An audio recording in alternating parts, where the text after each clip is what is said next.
Mental toughness is not just enduring the storm, but finding strength in the tempest, resilience in adversity, and courage in the face of uncertainty. It's the unwavering belief that every challenge is an opportunity to grow and every setback is a stepping stone to greatness.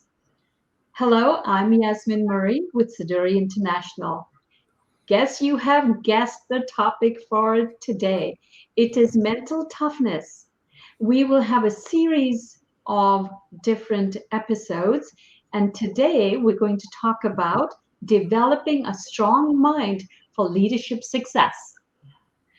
Now I'm going to introduce you to my partner in crime, Granison Shines. Hello, Granison, and welcome. Thank you very much, Yasmin Murray, for the introduction. Yes, folks, we are talking about mental toughness, and this is a great topic. If you're a leader, this is specifically for you, so make sure you pay close attention. Now, because this is a skill set that can be utilized universally, and you're one person going in and out of the professional environment and the social environment, guess what? This skill set is going to cross over, but it's not easy. This is not an easy skill set to master. But before we get into content, let me do our plug for what we are, who we're talking to. We're talking to you, leaders, entrepreneurs, consultants, whoever you are there in the workplace environment. This is for you. And we want to make sure that this information gets all the way to the other side of the world. So make sure you take the opportunity to like, share, and subscribe wherever you're watching this video. If you're watching it on any one of the streaming platforms, for instance, Spotify or Apple Podcasts, and again, do like it and share it as well. We want to make sure we do this because this is something that's near and dear to our heart. We've put a lot of effort into becoming mentally tough over the years, and adhering to a promise that we've made, we are now delivering this information to you. So like, share, subscribe. Do find us on YouTube as well. Find us, just type in Seduire International. You'll find our channel. Now YouTube has the podcast link. You can hit that link there. You can also view some of our other past podcasts. That's a tongue twister there. Also connect with us on LinkedIn. Go to LinkedIn, type in Seduire International, find our company page, and connect with us there. And finally, Facebook. We have a group there as well, but also we have a page for Seduire International. Go there, like the page, and you'll find other information that will be posting there as well. So as Yasmin stated, we're going to do a number of series regarding mental toughness. This is a topic that is at hand right now.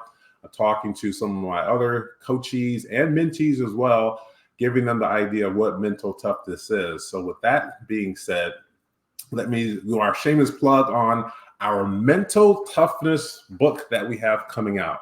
You go to seduireintl.com/e-books. You see all the ebooks there. You can pre-order this one at a discounted rate for $6.99 right now. It's what is it called? It's called Mental Toughness, Building Mental Toughness, a Handbook for Resilience and Success. We'll be diving into resilience today. So just hold on tight.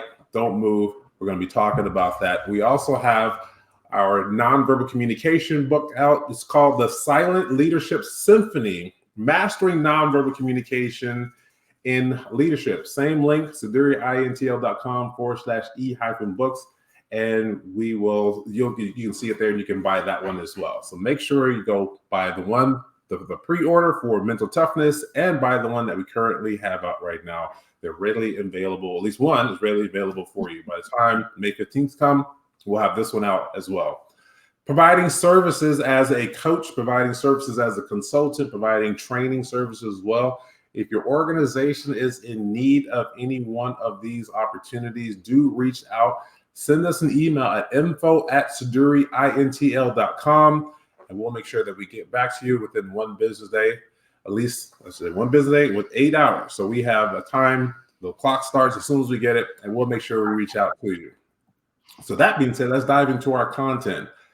As Yasmin stated, mental toughness. Again, this is something that is near and dear to my heart.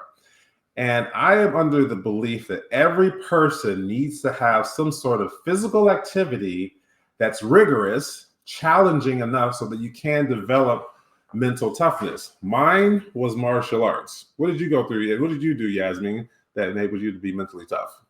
Yoga. Yoga. As yoga seems as soft as it is, or even Tai Chi seems as soft as it is, it does provide its challenges to the body. And it also provides its challenges to the mind also. And it's all mental. We can talk about mental toughness. It's mental toughness even exerted through or perfected through rigorous training. So everyone should be involved in some sort of ideal aspect. And we'll get into this later on in another series. Since we are tripartite in nature, spirit, soul, body, it's also opportunistic for us to understand how to challenge each and every one of those, the spirit, the soul, the body. And we'll be talking about it. We actually write about that in the book. So do make sure you get that for the book as well. But this is not an easy thing. So talk to me about some of your rigors that you've gone through with mental toughness. You talking to me? Yeah, I'm talking to you. Sure. Audience can't talk back right now. First of all, as you were talking about Spotify, I don't know why I thought about apple pie. Spotify, apple pie. I must be hungry. You must be hungry. You need to eat something. Mental toughness really comes into play to me, or for me, was when I was married. You have to be really mentally tough to deal with someone else. That's one during the time that I was married. And then, of course, at work, having gone through different stages in corporate, climbing up the corporate ladder, you do have to be mentally tough in order to not only produce results, but at the same time, hire, train, motivate people, make sure your inventory is correct, make sure your sales are achieved. There's a lot that goes on. And if you're not mentally tough, you will crumble. You will fall apart. You have to compartmentalize everything. That's how I believe my mental toughness developed, is that I was never overwhelmed, because one thing at a time, compartmentalize it and utilize it, being resilient, not letting things bother me or let someone get to me. And I work well under pressure. So some of those are also the keys that we have talked about in our book. And I know you're going to talk a little bit more about it. So that's me and the mental toughness. Yeah, you mentioned marriage and being mentally tough. Unfortunately, that's actually true. I say unfortunately because from a guy's perspective, it's the only perspective I can talk about. One of the things that we have going for us is out in the real workplace environment, real world. We have all these challenges that we embark upon on a daily basis. And the one thing that we don't want to be a challenge is the marriage aspect. We want to come home to a wife that is docile in terms of not being at you and things like that. But this is one of the fallacies I've recognized here in the West, is that mentally tough in marriage is actually something that has to transpire. I don't think it should be that way, really, but I see your point for sure. So tell me, what is mental toughness to you? So mental toughness, as we even described it in the book, is the ability to have this resilience, this perseverance, this stick-to-itiveness in order to really make sure that you go through the challenges in the right mind state. And I say in the right mind state, which means that the emotions are subdued, more logical thinking is applied, analytical thinking at some times, of being able to take those challenges and work through those opportunities. And one of the questions that I got from one of my mentees and coachees is also, well, when do you stop doing a certain thing? And you have to have this discernment that will allow you to say, okay, this is insanity, doing the same thing over and over, expecting different results, or this is something that I should persevere through, apply resilience. And each and every one of us has to have that particular mindset. If you are going through something for years and years and years and it hasn't changed, versus like a relationship, then you might want to utilize your discernment. I'm not going to tell you what decision to make, but you have to utilize your discernment in order to take the opportunity to say, you know what, perhaps this isn't ever going to change. Perhaps this isn't ever going to work out. So let me just pull back and do something different, even to the point of just separating from that person.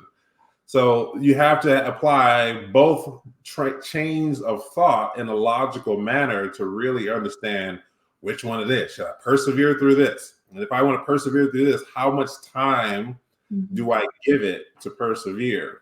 So understanding that resilience, remain resilient, and maintaining the determination in the face of adversity and adversaries, because adversity also comes by situations, but also comes by adversaries, people that are right there in front of you, challenging you, and so sometimes it's an unknown challenge to them, but sometimes it's a deliberate challenge from them as well.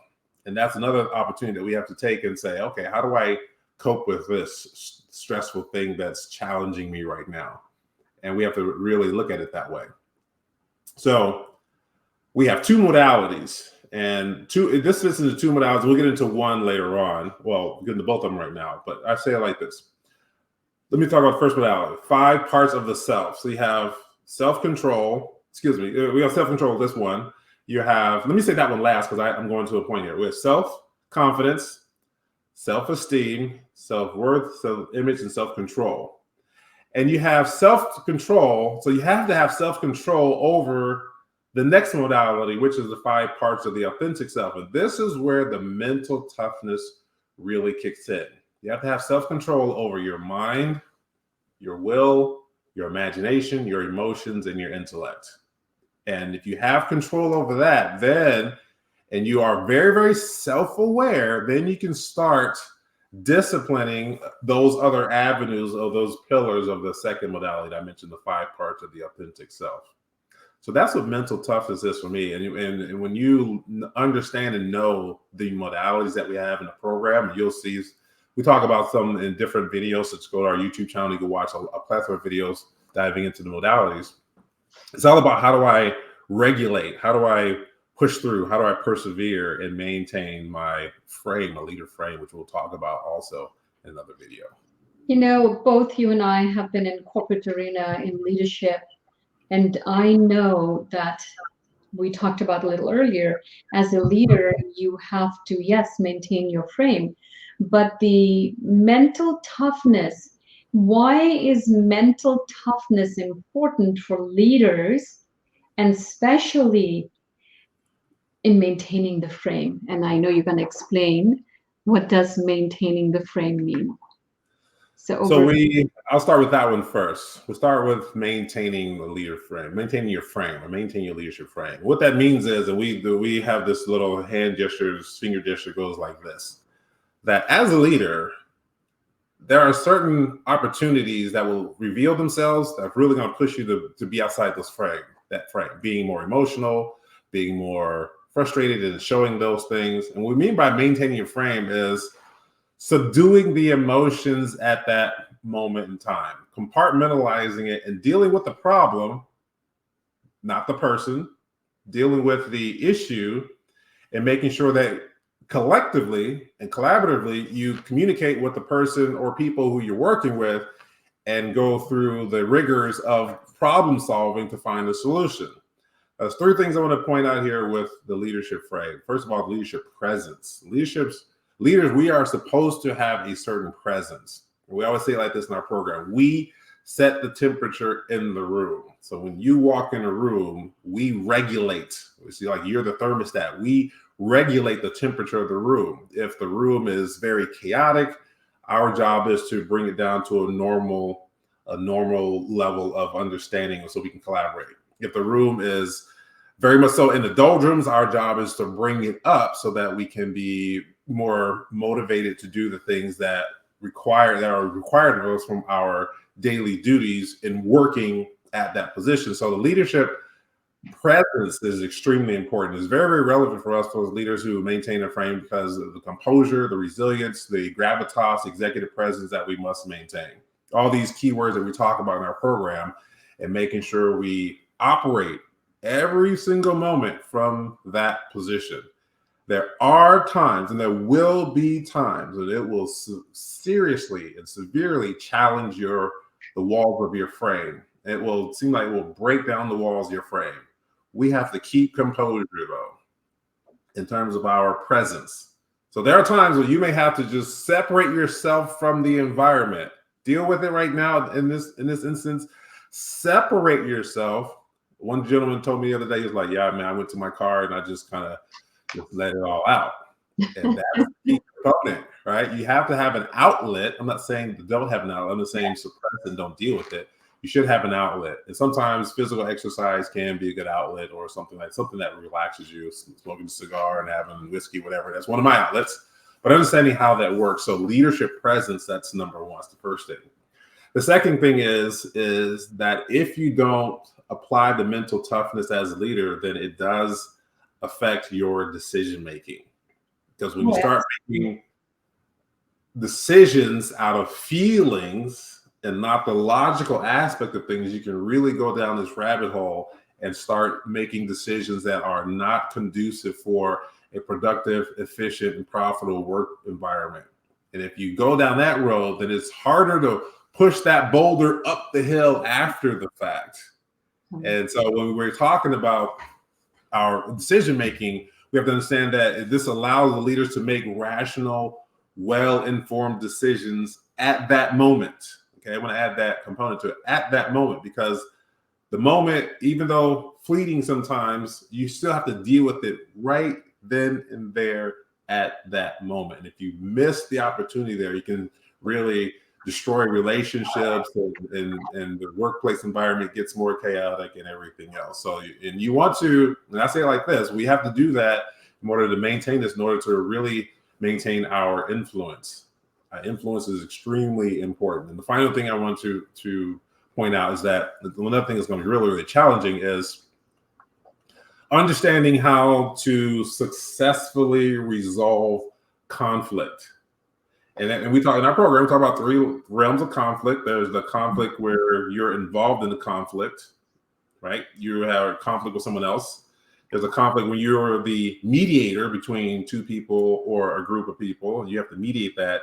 And then we have this, surprisingly, this internal conflict that we have as well.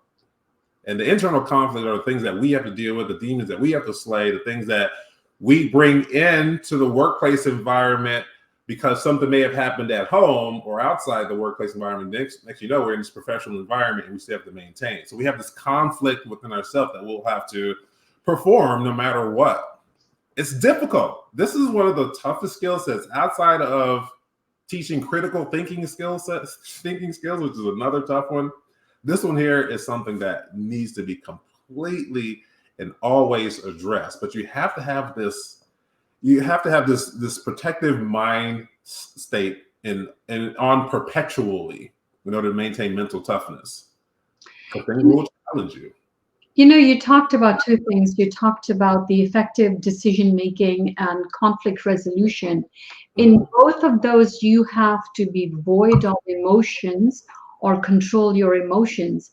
And then on the flip side, we have to make sure as leaders, we also have emotional intelligence. I have seen leaders who have been taking out the emotional intelligence because they have to make effective decisions and conflict resolution, and they've got to take those emotions out.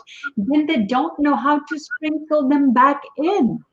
Yeah, true. Have you noticed that? Because that's also very difficult to manage your emotions, just like it is, conflict resolution or the mental toughness. But emotions in mental toughness, it's pretty difficult. That's why mental toughness is even more difficult, because you've got to make sure when to add and when to take out those emotions in order to be balanced. And I also, thanks for saying that and sharing that with the audience as well. And I see it like this: emotional intelligence is tightly interwoven with your self-awareness. Mm-hmm.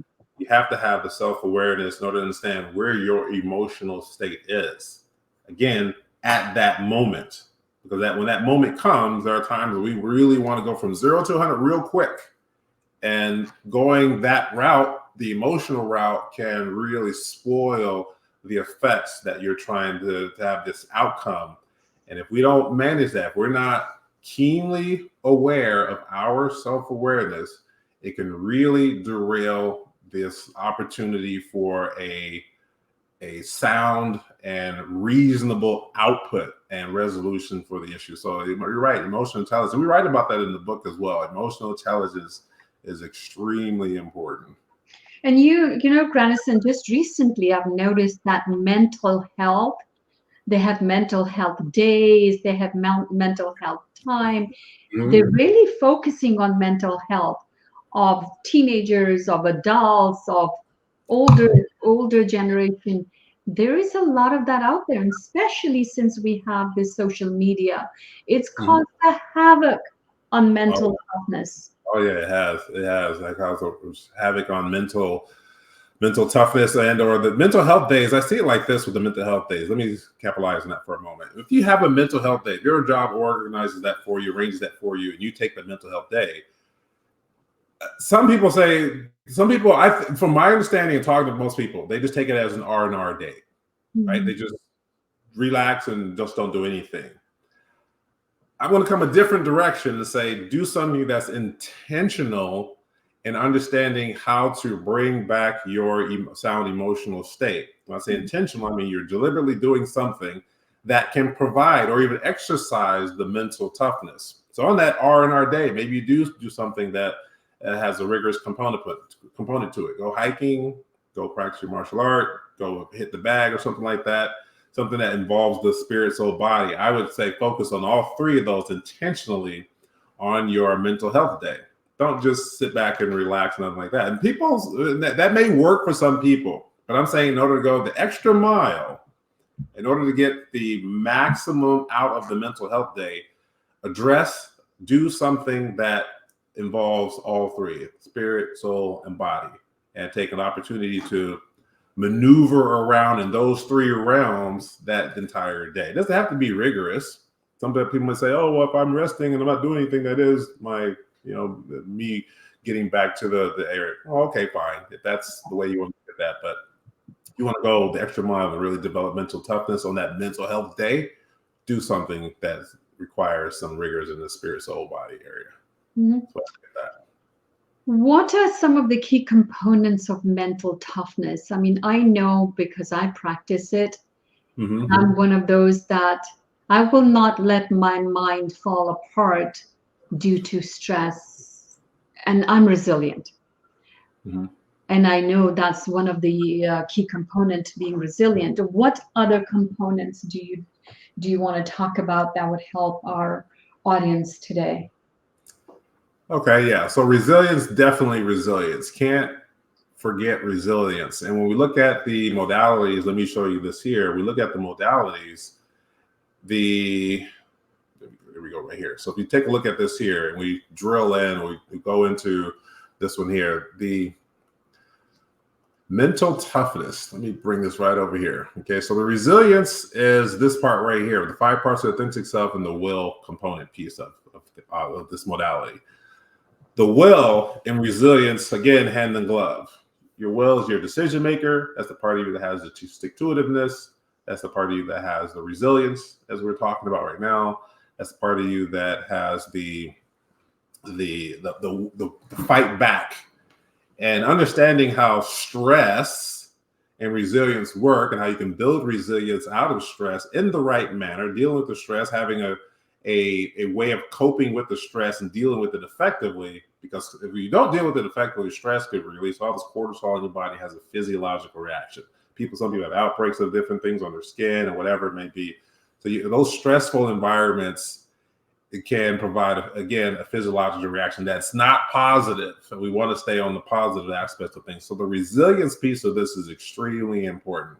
So resilience and mental toughness, being able to bounce back from a setback, from a challenge, being able to persevere from any sort of opportunity. And we have 10 of these that we have in the book. I'll talk about half of them here. So resilience is one of them. The second one we talk about is determination. Again, this is part of that will factor. And most of these are going to focus in on that will factor and or the self-control. Again, self-control over the determination piece. People with mental toughness are highly motivated and driven to succeed. I mean, we're determined, just have that willpower, that stick-to-itiveness. So if you're operating a business, and this is where a lot of challenges come, if you're operating a department, you're running a department, again, this is where a lot of the challenges come. Having the opportunity to have that motivating factor to be determinate and to be mindful of how you're applying the, for lack of a better phrase, force and the rigors of doing this, and understanding how to be determinate and making sure that you demonstrate this strong sense of purpose coming out of your will. So that's the second one.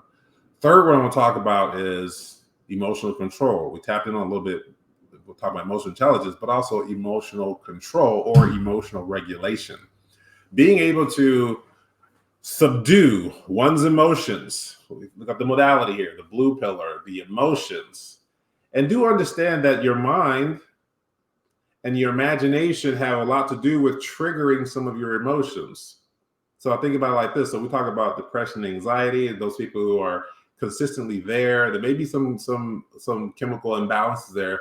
But for my conversations with most of the people, it has to do with the lack of the emotional control, but also the lack of understanding how to properly utilize the imagination. So the depression comes in by way of continuously thinking about reimagining the past and having that be a point of stress or a trigger for stress, which can cause the emotions to get out of whack. That's one thing. On the other side, talking about anxiety, is more future state, understanding or painting a future that is more distant and not having the outcome that you want. And so you have to be mindful of how that is portrayed in terms of triggering other emotions that haven't even, of a situation that hasn't even partaken yet. That's a one thing. That's a really strong component there. And if we're not mindful of understanding how to emotionally control the emotions, the blue pillar again there, then we have an opportunity for not being successful in this area. Another point, adaptability. How quickly can you adapt to situations and normalize it so that you can get the outcome? Think through the situation to get the outcome that you want. Am I adapting to this particular opportunity? Mentally tough individuals are flexible, adaptable, and able to adjust their approach when faced with unexpected changes and obstacles. One thing I know about life is that change is always consistent. Obstacles are always going to present themselves. And in fact, I say it like this. Anytime you're embarking upon something that's going to be a positive thing for you, or something positive, something good happens, immediately coming behind it is this force that's trying to derail that and make that a non-existent point. Take that good and turn it into something bad immediately. And if you're precocious enough to visualize, look at it, and to maintain the right thought process of it, you can see the red flags when they reveal themselves. And you can thwart this opportunity that's trying to derail you. You can thwart this opportunity over here that's trying to derail you. You can thwart this opportunity up here, this one down here that's trying to derail you. But you have to have emotional regulation and control in order to see that. You have to be adapt, and you have to adapt to the situation immediately, just like that, and then execute on the red flag. You can only do that if you're flexible and being adaptable in that aspect. And the final component to talk about is self-discipline. Self-discipline and self-control. One of the hardest things to develop. Self-control is something that we are perpetually tasked with. It's not an easy opportunity for us to try to normalize within oneself. But self-discipline, self-control is tough. It is so tough, but you have to apply self-awareness continuously in order to understand that. And one of the ways to do this, and we'll talk about it in the book as well, is to understand how delayed gratification works and the benefits thereof. Delayed gratification can offer a good way of exercising self-control, delayed gratification. Now, there may be some things that, because of proximity, distance, those sorts of things that you may have to wait on. Maybe some things that I'm talking about things that you have immediate access to, and you refrain from indulging at that moment. And again, it has these other benefits, these side benefits that might not be apparent, but understanding how to exercise that makes that muscle of self-control, self-discipline much stronger. But you got to do this in order to work towards goals and to be a great leader, be a leader that's strong. Otherwise, not happening. And you know, I didn't realize until later that depression and anxiety comes from not being mentally tough. Yep. Because they don't know how to cope with that anxiety, and they go into depression and then Yep. start taking medication, and then everything falls apart. People turn to alcohol and drugs Yes. just in order to be mentally tough, but that is not mental toughness. It's training your mind to go through adversity and being resilient and not dwelling on the negative. Yeah. That is one of the skills you have to develop. Do not dwell on negative and the imagination, the what ifs. What Yes. if, what if, what Yeah. if. And it's a training of the mind. It's easier said than done. We know this, audience. It's easier said than done. It's not something that you're just going to snap and get it. This is a perpetual exercising of the mind that you have to endure. Battle. It's a constant battle. It's a constant battle. And anyone who says, oh, you can just do it, you can develop it so fast, no. That's why we're going to have a coaching program out of this as well. And it's going to be a one-on-one coaching program. And because we know that people want to be mentally tough. I have 4 people right now, mentees that I'm mentoring, that this is at the top of their mind right now. Everything that we talk about has this mental toughness component to it. Everything has a mental toughness component to it. And so I talk about being mentally tough. And some of them actually think they're mentally tough. And I'm like, no. You haven't even scratched the surface yet. No, not even in the closest idea of what mental toughness is. And Granison is not just women, it's men and women. They all go through this. Well, yeah. I didn't say it was just women. I didn't say it was women. No. I'm just educating the audience that it's not just women who are, kind of weak mentally, because I've seen in my own personal life, my mother was very mentally not tough. She would get into anxiety and depression, and it was constant. And I told myself I will not be a victim to that demon called mental breakdowns. Yeah. And I'm going to take control of my mind, my will, my imagination, as Granison went through our modalities. You have to get on that horse and grab those reins. Yep. And you don't let go. Don't let go. You'll fall off. As soon as you let go, you'll fall off. Take your feet out of the stairs, you're going to fall off. If you take your eye off the goal and the prize and where your direction, you're going to, next thing you know, you're somewhere else you don't want to be. Yeah, exactly. And all these people who are doing the school shootings and all these opportunities, these are people who are not mentally tough. They have not developed sound mind. And I see it like this. It is the parent's job. This is where it starts in the nurturing aspect of the home, to start developing the child's mental toughness. And that may mean telling the child no at times. Well, I just want to say may. It does. That was low power. It does mean telling the child no at times, because our job is to teach delayed gratification, and that's part of it. Teach emotional control and understanding how the emotions can and should be utilized in a positive way. Because we're all emotional creatures. We can't help it. We're that's part of our human nature makeup.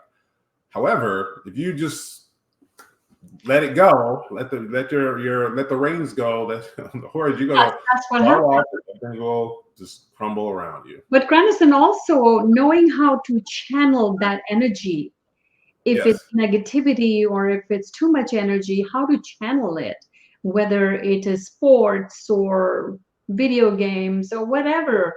I would say go to the gym and exercise, or go help somebody, volunteer. Yep, that's another way. See someone else's situation that may not be as, you think your situation is bad. There are other people out there that have it worse than you do. Yes. So it's not all that bad, but you have to really open your eyes and look at the world around you in reality and get back on your feet and stay Mhm. on your feet. When you feel like you're off balance, put yourself on balance, pivot, readjust, grab hold of something in order to maintain the posture that you need, because it's tough. Again, this is not easy. The information we're talking about, we're going through it faster, and you can't get through and be mentally tough and listening to one episode of One this series. podcast. Yeah. No, Yeah. no. Everyone has to have someone that has developmental toughness teach them how to be mentally tough, Hmm. because there are components of life that you have to be aware of. And if you, in my thought process, if you know about them before they come to you, if you're really listening, you're tuned in, you can have an expectation of the thing that may come and deal with it effectively. But if you don't have anybody that's sharing that information, that wisdom, passing it down, that knowledge, understanding, that insight, foresight, then we're doing the next generation behind us a disservice. Yeah. Yeah. And social media just Oh, wipes a lot yeah. of It that out. obliterates everything. Granison, as Yeah. we're talking about that, is coaching for developing mental toughness different from other types of coaching for leadership development? Yes, it is. And how And so? Could you just summarize it in, say, 5 sentences? I don't know about 5 sentences, but it's definitely something that is different. And it's different in the capacity that when you have a mental toughness coach, and this is part of a leadership training as well, you have to apply pressure to the coachee. And you have to tell them, first of all, hey, during these sessions, we're gonna have some tough conversations. I'm gonna apply pressure on you here and there. Yeah. Because you have to show them what they're made of, have them be more aware. And there are times when you have to swell up the emotions and with some sort of frustration. I'll give you an example I'm talking about. So as I spoke about martial arts earlier on, my Sifu was he was the guy who taught me martial arts, of course, but he said one day, he said, Granison, okay, I'm going to make you mad. Again, he future stated it. He told me what he was going to do. So I'm going to make you mad, and I want you to understand, frustrated, and you still have to fight as you're mad and frustrated. I'm like, okay, what is he going to do here? And as we were practicing, he really put it on me, and he kept poking me in a certain area in my belly button with his snake fist. I mean, it was a real. I felt this swell start to come up. I started getting more frustrated, started getting mad. He got me really good. When I thought he was going to go there, he went someplace else. It was very taxing on the mind. And so it's like the Hulk just started to rise up, and I had to be aware. And then I had to make sure I calm myself down and still persevere and fight through this particularly nuanced challenge that he was intentionally doing to me. So coaching is the same way. So a difference from leadership coaching, because leadership coaching, in that sense, now mental toughness, it can be leadership coaching, it's a subset of that. But the traditional leadership coaching that most people talk about, it's about understanding how communication works, leadership style, all these sorts of aspects of things. But it's more on the softer side of things. The mental toughness, very, very rigorous. So you have this really tough challenge that you have to go through. So that's it in my 5 sentences. All right, great. All right. Is there anything else you want to say before we end? I have a parting quote. Yeah, just state it. I want to say this and just be mindful. Understand where you are with mental toughness. Ask yourself the right questions, and we'll be going through those. Make the right statements also to yourself in order to develop mental toughness. But do understand, every single day you have an opportunity to exercise mental toughness. Every single day. And you have to, when you're going to the next environment that you're going into, let's say from home place environment, let's say there's nothing there that's taxing. When you go into the workplace environment, be mindful of the challenge that will come and understand how to deal with it.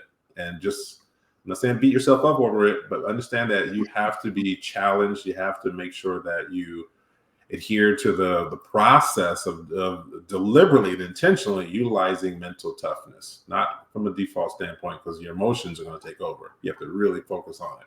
That's all I can say. Yep. Thank you.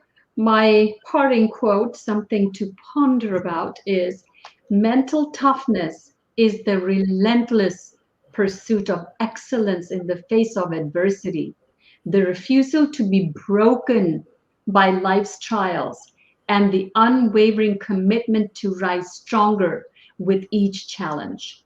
It's not about avoiding hardships, but about thriving in the midst of it, forging character from chaos and triumphing over adversity with unyielding resolve. Nice. I like that. Again, folks, thank you very much for listening. I'm Granison Shines here with Yasmin Murray. And this is part 1 of our series of Mental Toughness, Developing a Strong Mind for Leadership Success. Do send us an email if you have any questions, info@seduireintl.com. Do connect with us on YouTube, Facebook, and LinkedIn. Like, share, subscribe to the video. And if you're listening to us on a streaming platform like Spotify and or Apple Podcasts, Amazon Music, we have all of them there. Do share it with someone else because this is something that you want to pass along so mental toughness can continue in our society. All right, folks. Yeah, Spotify, apple pie. You always say Spotify and then Apple. It's like Spotify, apple pie. Anyway, wherever you listen to us. All right, folks. Thank you very much. All right, talk to you later. Bye-bye.